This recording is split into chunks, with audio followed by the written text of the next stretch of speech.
I was born in Seattle. I started dancing at the age of 4 at a ballet academy. It was a youth preparatory dance program at a arts college called Cornish College. I was 4 and I wanted to be a ballerina or a nurse. As I got older, I started to get more anxious about my abilities. The teachers were quite cruel. So I remember when I would have had to be 11, I guess. We had a teacher that was so mean to us. She used to poke us with her fingernails. The girls in the classes all at some point started excluding me for reasons to me at that were completely unknown. This was very hard for me. But I remember that despite all this, I still loved dance so much. I wanted to be good at ballet. I loved it. In high school, I started taking jazz and modern classes. It was like a light bulb turned on, and I just loved it so much more than I ever loved ballet. So I continued with dance, continued to struggle with this anxiety, with this feelings of inadequacy. I remember a big turning point for me was a dance intensive that I did, where I choreographed my first solo. And I decided to make it about overcoming these feelings of inadequacy. I remember, trying not to cry in class because I kept messing up. My teacher came to me after class and said, Antonia, that behavior will not be tolerated. That attitude will not be tolerated at any dance intensive you go to. I just remember crying and crying. I cried a lot about ballet.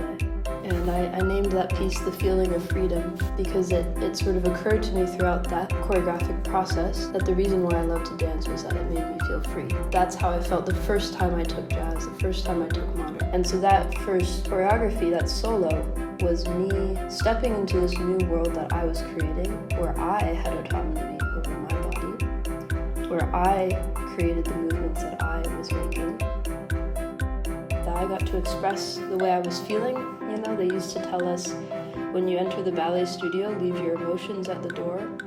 When you enter the studio, all you are doing is ballet. I took that literally, as I did with everything they said to me at that time.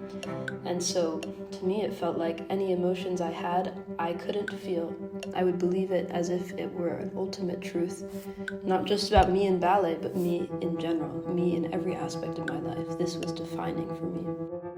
But yeah, so I choreographed my first solo. This solidified the fact that what I wanted to do was to major in dance and philosophy. So I ended up at Bard College in upstate New York, so I moved across the country.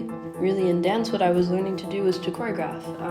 And at the same time, I was really quite literally healing. But I found that these lessons, this culture that I grew up with was still there. I had all these preconceived notions about who I was, who my teachers were, how I was to conduct myself in class, what was important about dance, what my values were. And so I had to break a lot of that down. Junior year, I went to Berlin for a semester. I loved the dance scene there, so I took a lot of classes. I ended up getting a scholarship and I was able to go back for the summer and do a dance intensive in Berlin. I also did a workshop with Johannes Wieland, who remains probably one of my favorite choreographers. He really deals with the really raw human emotional landscape. To me, the reason that I love modern dance is because of the choreographers that really tap into this rawness of human emotion. I feel this way about Martha Graham, who was the first choreographer. I remember this back when I was 12. She's basically quoted saying that dance doesn't have to be beautiful, that it can be ugly too, that it can reflect the ugly parts of life, the terrible parts. And, she dances at times in an extremely emotional way.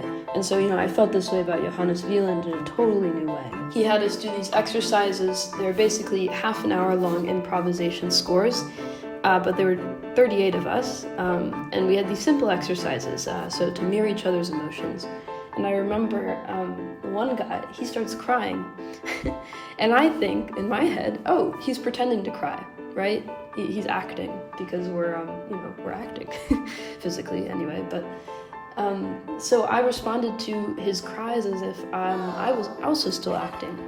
So I comforted him in my character persona, as if his character persona were crying in this made-up story.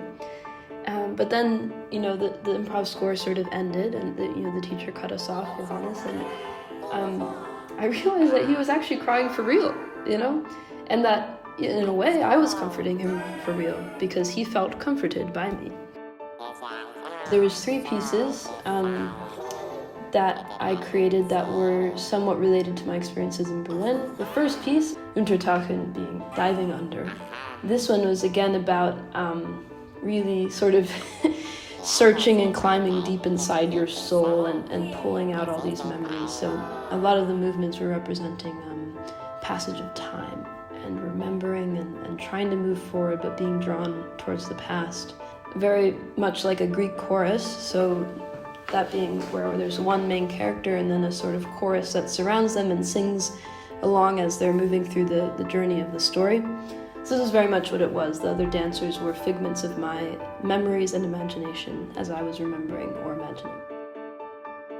My last piece was called Wilde Bühne, which is wild stage, and it was really just absolutely based off of cabaret culture during the Weimar era in Berlin. I wanted to make a piece that was peeling back myself and revealing my mind to the audience.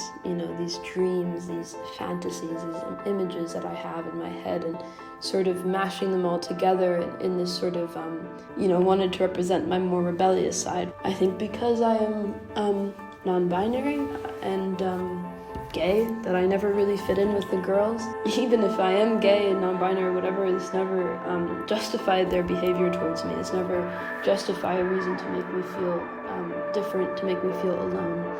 Never justified the ways my teachers behaved towards me. So I wanted this explosion of color and androgyny in my piece.